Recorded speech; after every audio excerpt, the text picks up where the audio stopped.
സൗഖ്യം അല്ലെ ഹീലിംഗ് എന്ന വാക്കിന് ഉപയോഗിച്ചിരിക്കുന്ന എബ്രായ പദം റാഫ എന്നതാണ്. ഇത് വളരെ അർത്ഥവത്താണ്. റാഫ എന്നത് വെറും ശാരീരിക രോഗം മാറ്റുക മാത്രമല്ല, തകർന്നതിനെ വീണ്ടും പൂർണ്ണമാക്കുക, പൊട്ടിപ്പോയതിനെ കൂട്ടിച്ചേർക്കുക, നഷ്ടപ്പെട്ട സമാധാനം തിരികെ നൽകുക, ജീവിതം വീണ്ടും പുനഃസ്ഥാപിക്കുക എന്നൊക്കെയാണ് ഇതിൻ്റെ യഥാർത്ഥ അർത്ഥം. ബൈബിളിൽ ദൈവം തന്നെ യഹോവ റാഫ എന്നാണ് വെളിപ്പെടുത്തിയിരിക്കുന്നത്. ആ വാക്കിൻ്റെ അർത്ഥം ദൈവമാണ് സൗഖ്യം നൽകുന്നത് എന്നാണ്. ശാരീരിക രോഗങ്ങൾ മാത്രമല്ല ദൈവം സൗഖ്യമാക്കുന്നത്, മനസ്സിനും ആത്മാവിനും ജീവനും ദൈവം സൗഖ്യം നൽകുകയാണ്. ഈ സത്യം യേശു കർത്താവ് തൻ്റെ ജീവിതത്തിലും ശുശ്രൂഷയിലും പൂർണ്ണമായി വെളിപ്പെടുത്തി. യേശു കർത്താവ് രോഗികളെ സുഖപ്പെടുത്തി, അന്ധരായവർക്ക് കാഴ്ച നൽകി, നടക്കാൻ കഴിയാത്തവരെ എഴുന്നേൽപ്പിച്ചു, സമൂഹം തള്ളിക്കളഞ്ഞവരെ ദൈവം സ്വീകരിച്ചു, പാപബോധത്തിൽ തകർന്നവർക്ക് ക്ഷമ നൽകി, ഭയത്തിലും നിരാശയിലും കഴിയുന്നവർക്ക് താൻ പ്രത്യാശ നൽകി, ദുഃഖിക്കുന്നവരോടൊപ്പം താനും കരഞ്ഞു, പ്രതീക്ഷ നഷ്ടപ്പെട്ടവർക്ക് പ്രത്യാശ നൽകി അവരെ ഉയർത്തി. ഇന്നത്തെ ഭാഷയിൽ പറയുകയാണെങ്കിൽ യേശു കർത്താവ് ശാരീരിക സൗഖ്യം മാത്രമല്ല നൽകിയത്, മറിച്ച് ഹൃദയത്തിൻ്റെ ആഴത്തിലുള്ള മുറിവുകളെ സ്പർശിക്കുകയുമാണ് ചെയ്തത്. ബാല്യകാലത്തുണ്ടായ മുറിവുകൾ, നഷ്ടങ്ങളുടെ വേദന, തിരസ്കരണത്തിൻ്റെ വേദന, കുറ്റബോധം, ലജ്ജ, ഭയം, ഏകാന്തത, ഇവയെല്ലാം ഹൃദയത്തിൻ്റെ ആഴത്തിലുള്ള മുറിവുകൾ ഉണ്ടാക്കുന്നു. എന്നാൽ യേശു കർത്താവ് ശാരീരിക രോഗത്തോടൊപ്പം മാനസികമായും അവരെ സൗഖ്യമാക്കുകയാണ്.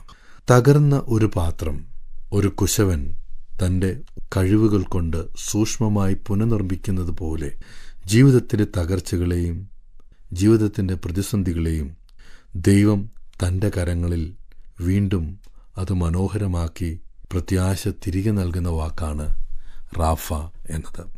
ഇപ്പോൾ ഒരുപക്ഷെ നമ്മുടെ ജീവിതത്തിൽ ചില ചോദ്യങ്ങളുണ്ടാകാം. എന്തുകൊണ്ടാണ് ഈ വേദന ദൈവം അനുവദിക്കുന്നത്? എന്തുകൊണ്ടാണ് എനിക്ക് നഷ്ടമുണ്ടായത്?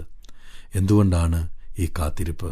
എല്ലാ മുറിവുകളും മറ്റുള്ളവർ കാണണമെന്നില്ല, എല്ലാ വേദനയും മറ്റുള്ളവർ അറിയണമെന്നും ഇല്ല. എന്നാൽ ദൈവം നമ്മുടെ കണ്ണുനീരും കാണുകയും നമ്മുടെ പ്രാർത്ഥന കേൾക്കുകയും ചെയ്യുന്നു.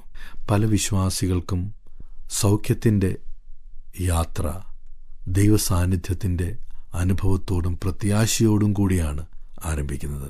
സമാധാനം എന്ന വാക്കുമായി സൗഖ്യം ബന്ധപ്പെട്ടിരിക്കുന്നു. എബ്രായ ഭാഷയിൽ അതിന് ശാലോം എന്ന വാക്കാണ് ഉപയോഗിച്ചിരിക്കുന്നത്. ഇത് സമാധാനം എന്നതിലുമുപരി സുരക്ഷിതത്വവും ക്ഷേമവും ദൈവിക പ്രത്യാശയും ഇതിൽ ഉൾക്കൊള്ളുന്നു. അതുകൊണ്ട് യഥാർത്ഥ സൗഖ്യമെന്നത് ശരീരവും മനസ്സും ആത്മാവും ബന്ധങ്ങളും ദൈവത്താൽ പുനഃസ്ഥാപിക്കപ്പെടുന്ന അവസ്ഥയാണ്. ഞങ്ങളെ വിളിക്കുവാൻ ആഗ്രഹിക്കുന്നുവെങ്കിൽ 0988-22-1957 എന്ന നമ്പർ ഉപയോഗിക്കുക. എല്ലാ ബുധനാഴ്ചകളിലും വെള്ളിയാഴ്ചയും രാവിലെ 11 മുതൽ 12 മണി വരെയുള്ള സമയം ഞങ്ങൾ നിങ്ങൾക്കായി പ്രാർത്ഥിക്കുന്നു. പ്രാർത്ഥനയ്ക്കായി വിളിക്കേണ്ട ഫോൺ നമ്പർ 079960010203.